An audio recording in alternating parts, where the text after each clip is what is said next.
Hello friends, welcome back to my YouTube channel. तो हमने पिछले वीडियो में देखा था कि कांस्टेंट क्या होता है, केस सेंसिटिव केस इनसेंसिटिव क्या होता है। और हमने देखा था कि जो डिफाइन नाम का फंक्शन होता है जो कि हम कांस्टेंट के टाइम पे यूज करते हैं, तो उसमें कितने टाइप्स के पैरामीटर्स होते हैं और किस पैरामीटर्स का क्या यूज होता है और कहाँ पर किसको कैसे यूज करते हैं। ठीक है, तो ये सब मैंने आप लोगों को पिछले वीडियो में एक्सप्लेन कर दिया था, तो मैं वापस से वो एक्सप्लेन नहीं करूंगा। तो आप लोग प्लीज पिछले वीडियो देख लीजिए, जिसकी मैं लिंक डिस्क्रिप्शन बॉक्स में दे रहा हूँ। ठीक है, तो ये तो हमारा जो कांस्टेंट का मैंने जैसे आप लोगों को बताया था कि कांस्टेंट में हम कांस्टेंट एरे भी देखेंगे कि हम एक वेरिएबल के अंदर कांस्टेंट एरे की वैल्यू कैसे असाइन कर सकते हैं। ठीक है, तो आइए अब हम नई फाइल क्रिएट करते हैं। इसको मैं कॉपी पेस्ट कर लेता हूँ और इसका नाम दे देता हूँ मैं कॉन्स्ट एरे। ठीक है, इसका नाम दे दिया मैंने कॉन्स्ट एरे। इसको मैंने ओपन कर लिया है अपने VS कोड में। ठीक है, अब मैं एक काम करता हूँ, इसको हटा देता हूँ। जो जो काम का नहीं है उसको मैं हटा देता हूँ। ठीक है, ये भी काम का है, ये भी काम का है, ये पूरा हटा देता हूँ। ठीक है, मतलब इससे आप लोगों को क्या कांस्टेंट की डेफिनेशन सामने दिखेगी, और जो मतलब मैंने डिफाइन फंक्शन को एक्सप्लेन किया था वो भी आप लोगों को यहाँ पर दिख जाएगा। ठीक है, तो अब हम स्टार्ट करते हैं कि कांस्टेंट एरे क्या होता है। ठीक, तो सबसे पहले तो हमने देखा था कि कांस्टेंट क्या होता है। कांस्टेंट के अंदर ऐसा होता है कि जब हम किसी भी वेरिएबल को वैल्यू असाइन कर देते हैं, तो पूरे एग्जीक्यूशन होने तक उसकी वैल्यू वही रहती है, मतलब उसको हम चेंज नहीं कर सकते। ठीक है, तो जो कांस्टेंट एरे है उसकी भी सेम वही डेफिनेशन है, बट इसमें एक वेरिएबल के अंदर हम एरे, मतलब एरे मीन्स मल्टीपल वैल्यू। ठीक है, मतलब क्या हम उसमें मल्टीपल वैल्यू स्टोर करके रख सकते हैं। ठीक है, तो अब हम देखते हैं डिफाइन। अब हम इसमें ले लेते हैं, चलो नेम ही ले लेते हैं। ठीक है, नेम। अब इसके अंदर मैंने जैसे आप लोगों को कहा था कि एरे रूप में, तो एरे में लेने के लिए हमको ये लगाना पड़ता है स्क्वायर ब्रैकेट।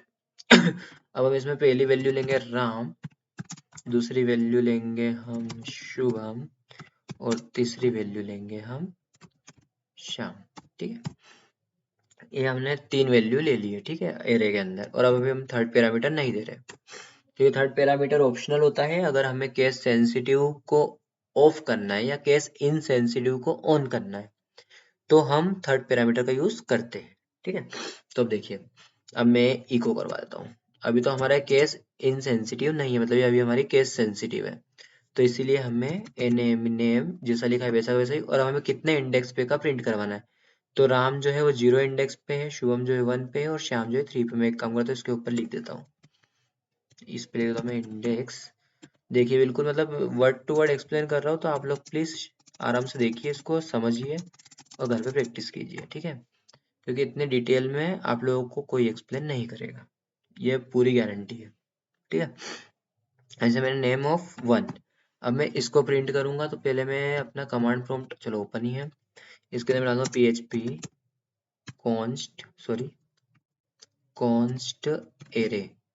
ये कांस्टेंट क्या हो रहा है यार, const A double R A Y, const array dot PHP। ठीक है, ये देखिए, ये नेम ऑफ 1 पे शुभम था।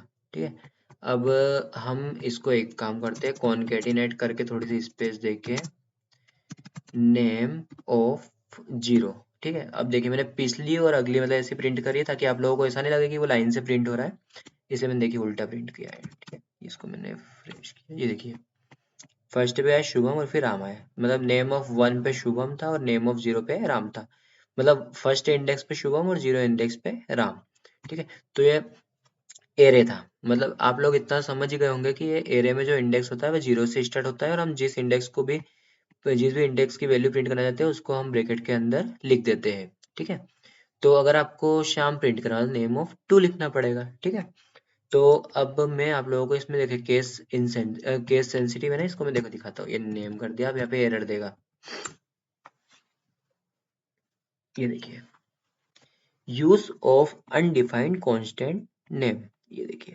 हम्म, ठीक, ये इसने आपको एरर क्यों दी, क्योंकि अभी जो है ये हमारा केस इनसेंसिटिव नहीं है, मतलब ये बाय डिफॉल्ट फॉल्स है अभी। अब यही चीज, चलो मैं इसी को रहता हूँ, इसी में अगर मैं इसको यहाँ पे बस इतना सा ट्रू लिख देता हूँ, अब देखिए यही कोड हमारा रन होगा, ये देखिए अभी यहाँ पर क्या बता रहा था कि ये अनडिफाइंड कांस्टेंट नेम, और ये जो NaMe है वो तो अभी भी यही है, देखो NaMe, फिर भी इसने हमें अभी आउटपुट दे दिया है क्योंकि हमने यहाँ पर ट्रू लिखा है इसलिए।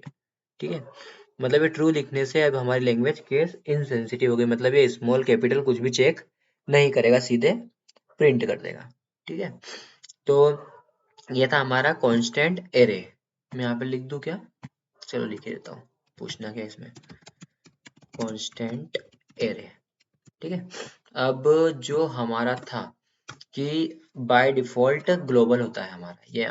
ठीक है, जो मतलब हमारे जो कॉन्स्टेंट्स होते हैं वो बाय डिफॉल्ट ग्लोबल होते हैं। क्यों होते हैं? क्योंकि जो डिफाइन नाम का जो फंक्शन है उसमें कहाँ लिखा है कि ये फंक्शन के अंदर है। अगर कुछ भी कोई सा भी वेरिएबल अगर फंक्शन के अंदर होता है, ठीक है, तो वो लोकल होता है। लेकिन ये तो हमारा फंक्शन ही है ना पूरा, ये तो हमारा पूरा फंक्शन ही है, ये इसके बाहर तो कुछ नहीं, मतलब सब इसके अंदर ही है, तो ये इसीलिए बाय डिफॉल्ट ग्लोबल है। अब देखिए आप लोगों को मैं एक्सप्लेन करता हूँ। जैसे मान लो ये डिफाइन नाम का फंक्शन लिखा है, ठीक है, अगर इसके अंदर dollar name equal to Shubham होता, ठीक है, तो अब ये जो है ये लोकल हो गया है। ठीक है, क्योंकि ये हमारा जो फंक्शन है ना उसकी बॉडी, मतलब कि ये सॉरी, ये इसकी जो फंक्शन की बॉडी है ना उसके अंदर है, लेकिन ये जो नेम और ये सब जो भी वेरिएबल है ये इसके पैरामीटर्स है, तो ये जो हुए ये बाय डिफॉल्ट ग्लोबल हो गए। ठीक है, मैं इसको कमेंट कर दूंगा और इसके आगे लिख देता हूँ, इसके आगे लिखना पड़ेगा सॉरी, लोकल, लोकल स्कोप। ठीक है, अब मैं आप लोगों को बता दूं कि ये बाय डिफॉल्ट ग्लोबल कैसे है। अब आप लोग जैसे जानते हो कि जो लोकल स्कोप वाले वेरिएबल्स होते हैं वो केवल फंक्शन के अंदर ही उनका स्कोप होता है, लेकिन अब ये ग्लोबल है, हम इसको कैसे प्रूव करेंगे? पहले अब हम एक फंक्शन लिखेंगे। मैंने जैसे फंक्शन लिखा फन, ठीक है, अब इसके अंदर मुझे ये जो नेम है उसको प्रिंट करवाना है, तो इको नेम, इसको मैंने प्रिंट करवाया। अब देखते क्या होता है, इसको पहले मैं क्लियर कर लेता हूँ। ठीक है, क्या हुआ? शुभम राम। ठीक है, ये तो अरे सॉरी इसका याद आया हुआ यार, थोड़ी देर के लिए मैं इसको कमेंट कर देता हूँ। अब आपके सामने कुछ भी नहीं आएगा, देखना एरर भी नहीं आएगा और कुछ भी नहीं आएगा। ये देखिए, अभी क्यों नहीं आया? क्योंकि ये हमने फंक्शन क्रिएट कर लिया है, लेकिन अब क्या हो रहा है जिसकी वजह से ये इको नहीं हो रहा है? अब आप लोग खुद सोचिए, थोड़ी देर में आपको सोचने का टाइम देता हूँ क्योंकि मुझे तो पता है क्या करना है, लेकिन अगर आप लोग बिल्कुल अच्छे से पढ़ रहे हो, अच्छे से ध्यान दे रहे हो, तो आप लोगों को बिल्कुल तुरंत समझ में आना चाहिए था। ठीक है, ये ऐसा इसलिए हो रहा है क्योंकि हमने फंक्शन को कॉल नहीं किया है। जब तक हम फंक्शन को कॉल नहीं करेंगे तब तक पता कैसे चलेगा कि एग्जीक्यूशन कहाँ पर जाना है? ठीक है, तो मैंने फंक्शन को कॉल कर दिया है। अब देखिए, ये देखिए अब क्या होता है, array to string conversion in constant line number 21 and 21 array. Oh sorry, हाँ अब ठीक है, ये सॉरी ऐसा हो गया था। ये देखिए शाम आ गया। मैं भूल गया था कि हमने एरे लिया है, तो इसलिए मैंने डायरेक्ट वहां पर नेम प्रिंट कर दिया था, ये इसका इंडेक्स देना भूल गया था मैं। ठीक है, तो इसलिए इसने एरर दी थी। ये देखिए हमारा सेकंड इंडेक्स पे शाम है तो शाम आ गया। अब मैं एक काम करता हूँ, इस पे एक दो और बढ़ा देता हूँ ताकि आप लोगों को थोड़ा और ठीक लगेगा। मोहन राधे। ठीक है, तो इसको सेव किया। यहाँ पर मैं देता हूँ कौन सा इंडेक्स आ जाएगा हमारा, सॉरी, ये हमारा फोर्थ इंडेक्स। ठीक है, तो मैं राधे को प्रिंट कर देता हूँ। अब देखिए हमारा जो आउटपुट होगा वो राधे आएगा, ये आ गया। ठीक है, अब आप लोगों को देखिए एक मजा दिखाता हूँ।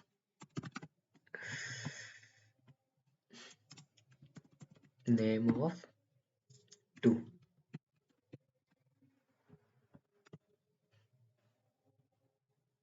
ये देखिए क्या आया, अनएक्सपेक्टेड नेम। ठीक है, एक्सपेक्टिंग और ये मतलब इसने क्या बोला है कि बीच में कोमा दे भाई, ये ऐसा होता है। क्योंकि अगर आप चाहोगे कि भाई मैं इन सबको पास पास में प्रिंट कर, जैसे राधे श्याम मोहन शुभम इन सबको, तो ये ऐसा नहीं हो सकता। ठीक है, तो यहाँ पे मैंने कोमा दे दिया। ठीक, अब देखिए राधे श्याम। ठीक है, अब आप लोग ये सोच रहे होंगे कि जो कोमा है ये यहाँ पर तो है, लेकिन यहाँ पे क्यों नहीं आया है इन दोनों के बीच में? ठीक है, क्योंकि ये जो कोमा है ये केवल जो वैल्यू है उनको सेपरेट करने के लिए, मतलब कि जैसे कि हम यहाँ पर देखिए, ये इसको हम प्रिंट करवा रहे हैं, फिर इसको प्रिंट करवा रहे हैं, तो इन दोनों को सेपरेट करने के लिए, ताकि हमारे कंपाइलर को पता चले कि किसकी क्या वैल्यू है और किसको हमें सेपरेट करना है। तो इसीलिए बीच में कोमा देना पड़ता है। अगर आप लोगों को कोमा प्रिंट करना है तो उसके लिए आपको कॉन्केटिनेशन करना होता है। ठीक है, तो अब मैं आप लोगों को कॉन्केटिनेशन भी करके दिखा देता हूँ। तो अब उस दोनों के बीच में आपको कोमा मिल जाएगा। ये देखिए, कॉन्केटिनेशन कैसे होता है, डॉट, ये कोमा, ये डॉट, ये हो गया हमारा कॉन्केटिनेशन, सिंपल सा। अब उसके अंदर आपको कोमा भी दिख जाएगा। ये देखिए, ये है कि दोनों के बीच में कोमा। तो जब भी आप लोगों को कुछ भी प्रिंट करवाना हो, किसी भी वेरिएबल की वैल्यू जब आप प्रिंट करें उसके बीच में, तो आप लोग बीच में ये डॉट करके उसको कॉन्केटिनेट कर सकते हैं। ठीक है, तो ये तो था हमारा वो, मतलब जैसे कि जो हमारा कांस्टेंट है उसके अंदर एरे की वैल्यू कैसे असाइन कर सकते हैं, और जो कांस्टेंट होता है बाय डिफॉल्ट ग्लोबल स्कोप लेके चलता है। ठीक है, यहाँ पे मैं लिख देता हूँ ग्लोबल स्कोप। ठीक है, ये देखिए, आप लोगों को इसमें बिल्कुल मतलब कोड तो बिल्कुल ना के बराबर है। आप लोगों को इसमें कमेंट ही कमेंट दिखेगी, क्योंकि जो भी मैंने कमेंट करी वो सभी इंपॉर्टेंट है, उसी को आप पढ़ पढ़ के इसको समझ सकते हो।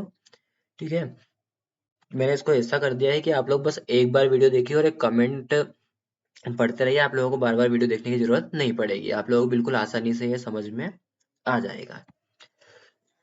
ये कांस्टेंट का एक छोटा सा टॉपिक था, इसीलिए मैंने इसको बीच में ले लिया है। हमारे जैसे तो ओप्स कंसेप्ट चल रहा था कि ऑब्जेक्ट ओरिएंटेशन, मतलब जो क्लास और ऑब्जेक्ट क्या होता है, डिस्ट्रक्टर कंस्ट्रक्टर हो गया था हमारा। अब हम उसके आगे का देखेंगे नेक्स्ट वीडियो में। तो मिलते हैं नेक्स्ट वीडियो में, तब तक के लिए thank you, bye bye. Video अच्छा लगे तो शेयर जरूर कीजिएगा। ठीक है, करना हो तो ही कीजिएगा। मिलते हैं नेक्स्ट वीडियो में, बाय।